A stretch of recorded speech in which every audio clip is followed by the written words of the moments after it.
존경하는 강원특별자치도민 여러분, 안녕하십니까? 양구 출신 국민의힘 김완규 의원입니다. 먼저 오늘 5분 자유 발언의 기회를 주신 김시성 의장님과 선배 동료 의원인 여러분께 감사드립니다. 강원특별자치도 발전을 위해 애쓰시는 김진태 지사님과 신경호 교육감님을 비롯한 공직자 여러분께도 감사의 인사를 올립니다.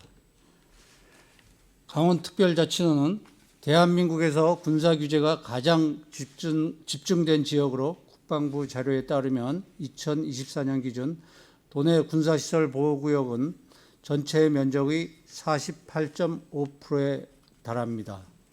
이는 전국 평균의 10배가 넘는 수치로 도민들은 수십 년간 재산권 침해, 지역개발 제한, 통행 불편 등 다양한 불이익을 감내해야 했습니다. 강원특별법의 군사특례는 이러한 구조적 문제를 해결하기 위한 제도적 전환점이 되었습니다. 2023년 6월 전면 개정된 강원특별법 시행 이후 도지사가 군사보호구역의 지정 변경, 해제를 국방부에 직접 건의할 수 있는 권한이 신설되었습니다. 이는 지방정부와 중앙정부 간 협의 구조를 지도적으로 보장한 것으로 도민의 목소리가 정책 결정에 반영될 수 있는 첫걸음이었습니다. 이러한 제도적 변화는 곧바로 실질적 성과로 이어졌습니다.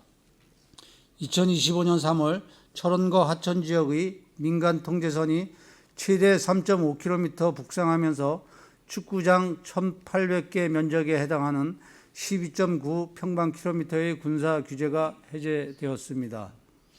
이는 2008년 이후 최대 규모의 민통선 북상 사례로 접경지역 주민들은 15년 만에 재산권을 회복하고 지역 출입도 자유로워졌습니다. 강원연구원에 따르면 이번 민통선 북상과 군사 규제 완화로 인한 연간 경제적 파급 효과는 최소 2천억 원에 달할 것이라고 합니다.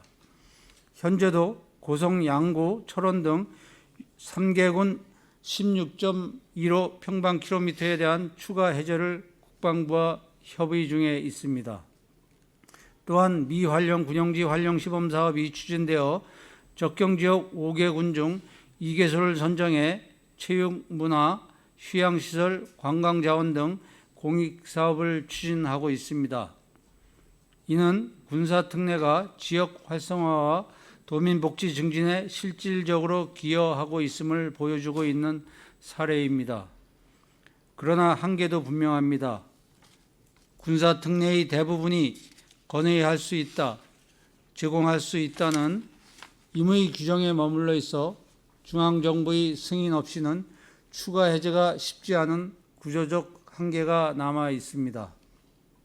또한 이번 성과가 철원과 화천 등 일부 지역에 국한되어 양구, 인제, 고성 등 여타 접경 지역으로의 확대가 필요합니다. 한편 양양군 등에서는 오히려 신규 군사보호구역이 지정되는 등 규제 완화와 상충되는 사례도 발생하고 있습니다.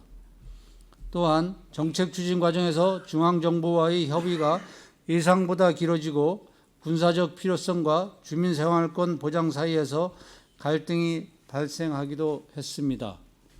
법과 제도는 군사규제 완화의 방향으로 가고 있는데 실제 운영은 엄격해진 경우도 있습니다.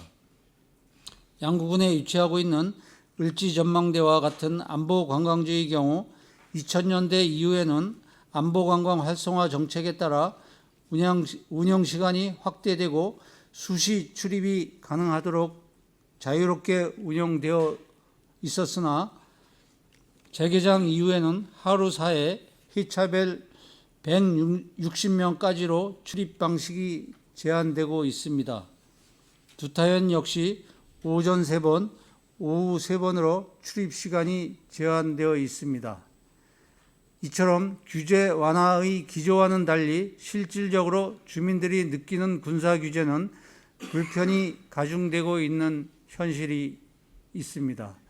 실제 안보 관광객에 대한 규제 개선 대책 역시 필요합니다. 강원특별법의 군사특례는 대한민국 지방자치 역사상 접경지역 군사규제 완화의 첫 실질적 모델을 제시했습니다. 그러나 아직도 중앙정부 승인, 의존, 임의규정 한계, 적용 범위 협소함 등 구조적 문제가 남아 있습니다. 이제 우리는 여기서 멈추지 않고 더 근본적인 제도 개선을 추진해야 합니다.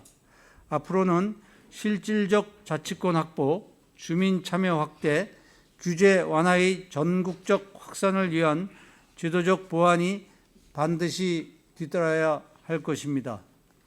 경청해 주셔서 감사합니다.